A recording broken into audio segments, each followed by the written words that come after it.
yamke katika kumwamini anenaye kwa jina la Yesu.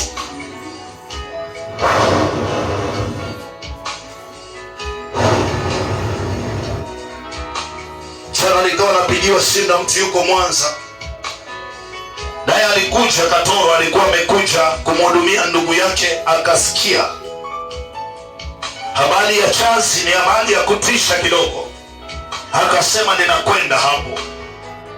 Mama mzima alipofika alikutana na moto, anarudi Mwanza, anashangaa, anasema nilikuwa siwezi kuvaa hata viatu. Mume wake anasema sasa naona mke wangu amekuwa kama kijana.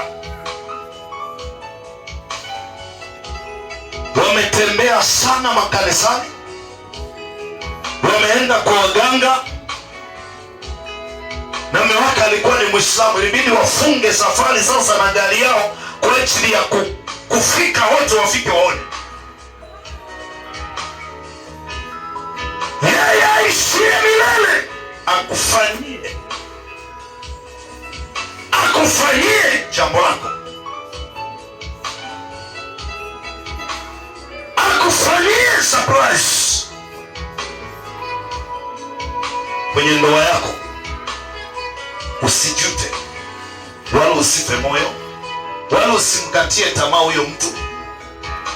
Just believe, amini tu, kuna muujiza utatokea kwa jina la Yesu, kwa jina la Yesu.